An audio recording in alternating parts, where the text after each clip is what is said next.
My name's Andrew Katz. I've been in the trucking industry for about 6 years. I started working at Uber Freight about 4 years ago, and now I've been at CloudTrucks for 2 years. When I was at Uber Freight, I had a lot of different jobs, but one of my favorite jobs was that I was in charge of the accessorial approval team for a couple of years. And so I got to build the policies and figure out how to work with drivers to make it as easy as possible to request things like detention, layover, TONU, and more importantly, make sure they get paid. But a broker needs to be careful about paying for accessorials because they really want it to be a pass-through cost and be able to bill their shipper. And so helping drivers know how to cross their T's and dot their I's and get all the right paperwork and all the submissions in the best way can be a process and can be an annoying process. But if all parties can work together, I think it can actually go pretty smoothly. And my favorite thing about working at CloudTrucks, and I tell my team this every day, is that we only make money when a driver makes money. The more money a driver makes, the more money we make. And so very simply put, our goal is to help more drivers make more money. Today, we're going to talk about accessorials. What are they? How to best manage them as a driver, and how to make sure you get paid back for them. Accessorial charges are every cost that goes into moving a load that's not just about driving from point A to point B. So whether you're stuck at a facility for too long, or you agreed to show up at 2 p.m. and the appointment got changed to 4 p.m., or you show up and the cargo's not ready and you need to come back the next day, and many other things, an accessorial is just when there's more money owed for services provided, but it wasn't part of the initial, rate agreement of picking up at a facility and dropping off at the next one. The most common accessorials, I'll call them the big three, are detention, TONU, and layover. Detention is that a driver's time is not free. It takes a certain amount of time for a truck to be unloaded at a facility. But if a driver's stuck there at 8 hours, stuck at a pickup facility, 8 hours getting loaded, that's not fair to the driver. And that's going to, hurt their ability to earn revenue the rest of the week. But a truck can't get loaded in 5 minutes or 10 seconds. It's just not possible. And so there's an understanding in the industry that a driver will allocate 2 hours of their time at both pickup, delivery, and any other stops for either loading or unloading. And if they get loaded in less than 2 hours, there's no detention accrued. But as soon as it goes over 2 hours, a driver should be able to start accruing detention and, earn extra payment for that time. TONU, or TONU, stands for truck ordered, not used. And this is a pain in the butt. And what it is that oftentimes, a broker will say, you've got to show up at this facility to pick up 45,000 pounds of toothbrushes at 2 p.m. And the driver does everything perfectly. He has the rate confirmation. He has the pickup number. He arrives at the pickup facility. He walks in. He talks to the facility staff and he says, I'm here to pick up the toothbrushes. And they go, well, I'm sorry. Our warehouse isn't perfectly organized today. We're actually not ready to load you. You'll have to come back tomorrow. But the driver doesn't want to come back tomorrow. And he showed up today and he moved around his whole schedule to be there to come up today. And so the broker who told him to be there is required to pay him. And so TONUs are really frustrating because usually the compensation a driver receives for a TONU does not nearly cover the expenses and the time they allocated, but that's what a TONU is. And then the last most common one is a layover. Maybe, a driver shows up to deliver a load at 4 p.m. and he's perfectly on time, but the facility's backed up. They've fallen behind. They've got 6 trucks who arrived before him that they have to unload, and the facility staff leaves at 5 p.m. And so the truck driver who, has no other recourse, he's got, a full truckload of goods on the back of his trailer, is going to have to, wait till the next morning, maybe 8 a.m. when that facility opens up the next morning to unload his trailer and get paid. But making the driver stay there overnight, that's really not cool. And that's definitely not going to be free. And so that is going to be a layover. It's similar to detention, but it involves kind of a full day or full night stopover. And that's what a layover is. Lumpers are a little bit different than the big three, but probably the most common accessorial type we have. The reason lumpers are different is because they should be a complete pass-through cost. Drivers should never have to, lose money or earn money as a result of paying a lumper. But a lumper is that, some facilities, the facility staff doesn't want to unload the cargo, and they don't want the driver to unload cargo. And so they hire third-party lumper services to be at the facility and do the unloading or loading of the trailer. Because this lumper is a third-party service, the lumper charges for their services. I've seen, some lumpers are as little as $50. Many times lumpers are about $300. And that lumper is not going to start the work until they've received payment. So typically the driver has to pay the lumper service and make sure they get a receipt. And once they get the receipt, and if the lumper is $300, they just need to provide that to the broker. The broker will add that $300 to the rate con, and the driver should receive, the exact amount of money they spent for that lumper service.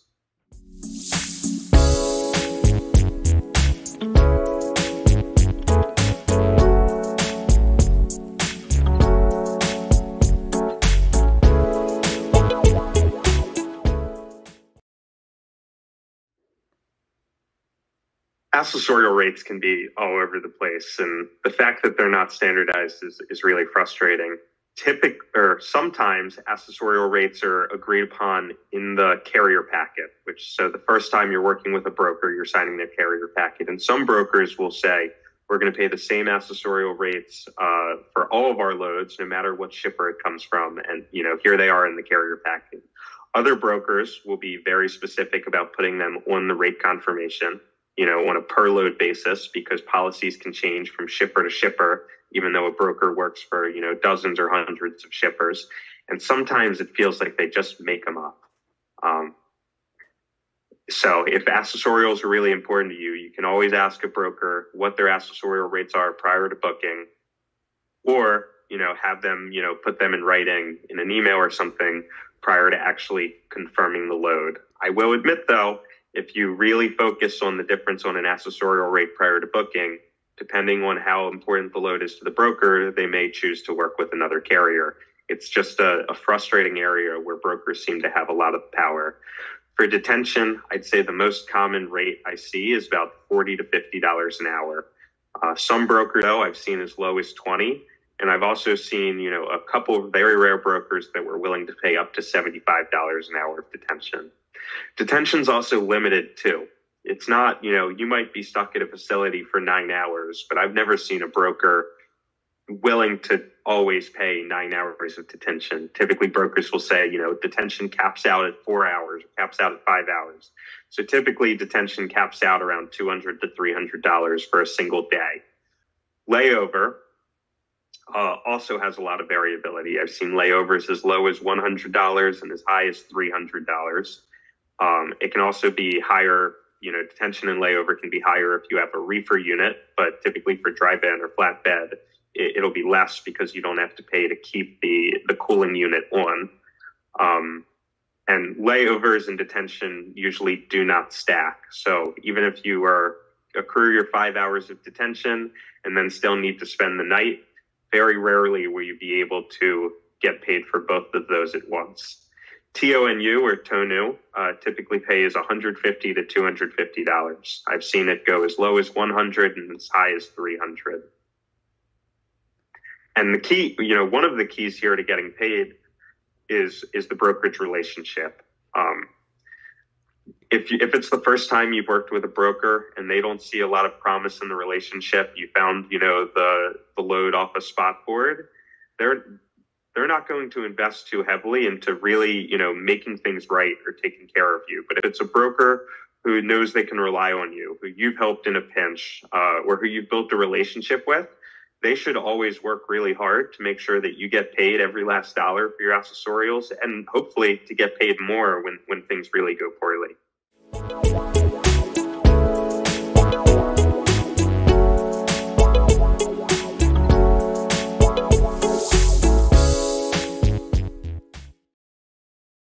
Anticipating accessorial charges is really hard because accessorials happen when things go wrong or when things happen that we didn't expect. So a driver with a lot of experience can probably research, what facilities they're picking up and delivering in, because most accessorials are really related to facilities.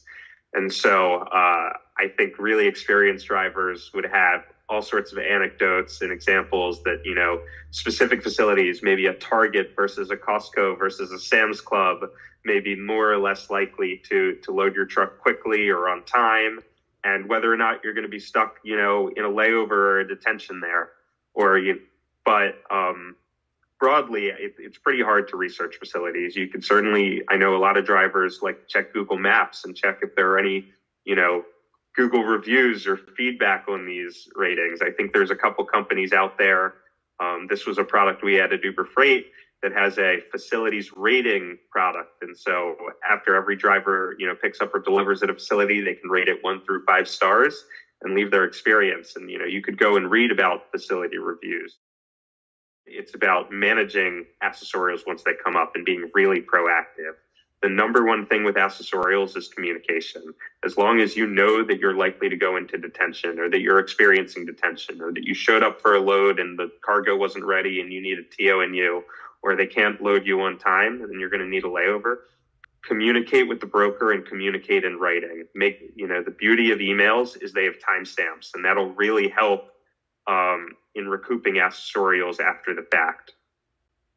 There's, when I worked at Uber Freight, I like to think that we really tried to pay drivers for their accessorials as best we could and as fairly as we could. But there's certainly a narrative in the industry that a lot of brokers will do everything they can to avoid paying a driver an accessorial, even when they know it's due. And so they may ignore your first email. They may ignore your second email. You may need to call them a couple times and demand this accessorial. You may need to provide ELD logs that showed you arrived on time. You definitely always want to review your rate confirmation, because every broker and potentially even every load has different, specific requirements for accessorials. Some brokers say, in order to be eligible for detention, which starts after 2 hours, you need to call us at the 90-minute mark to let us know that you're not getting loaded or unloaded. And if you don't make that check call, you're not going to get paid. But it's hard to prove that you made a call or not, and it's hard to trust brokers. So I would make that call and then send a follow-up email saying, hello, broker, I just called you to let you know that I'm going to be entering detention in 30 minutes, and I wanted to write an email to confirm. I will let you know when I get loaded or unloaded, the number of hours I've accrued and what the payment should be. Especially for detention, one of the most important things is making sure you get in and out times written on the POD or the BOL, whether it's a pickup or a delivery. The facility staff should be the ones writing the accessorial, the in and out times onto the POD or BOL, but you should take accountability when they hand it back to you to A, make sure they did it, and B, make sure the times they entered them were accurate, because there's going to be no better time to get that corrected than when you're actually physically there at the facility talking to the employees. And if they refuse to write the times yourself. You don't want to misrepresent what's happening. And so if you need to write the times yourself and sign your own name to confirm that it was you who did it, that's still good. It's important to have a paper trail. And many brokers and shippers will not approve an accessorial, even if it's completely legitimate, if the in and out times are not written on the BOL or POD.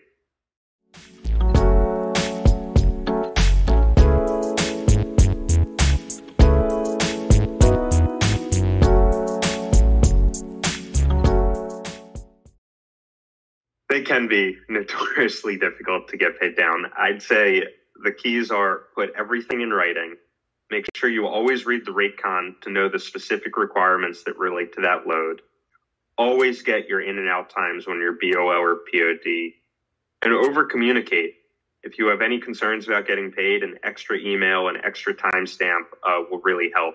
And then if you ever need supporting documentation, your ELD, can really help you here. It knows where your truck was when your truck was there. And usually the biggest back and forths for accessorials was whether or not the truck driver showed up on time. And so every truck driver now has a device in their truck that can prove they were at the right place at the right time. And that is a paper trail that should make sure they get paid back.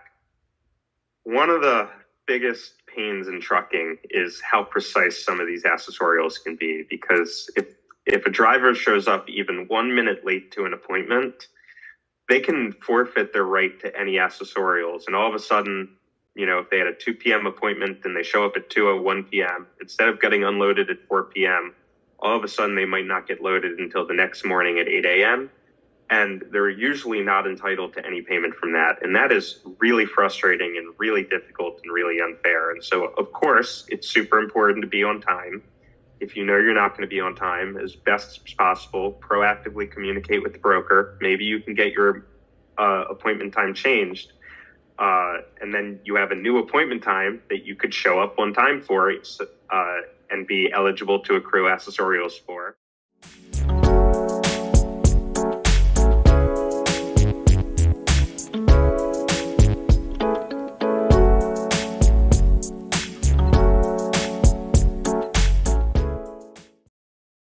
Well, with CloudTrucks' new virtual carrier policy, we want to make sure that drivers get every last dollar they deserve from accessorials. There's nothing worse than a driver being stuck at a facility for 8 hours, accruing detention, and not being able to have a productive week.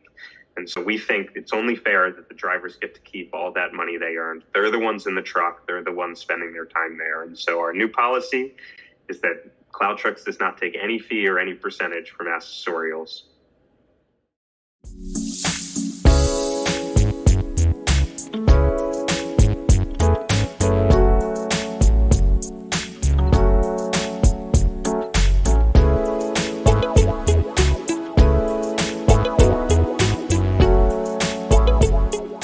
Thanks for tuning in. If you have any questions or comments, please drop them below.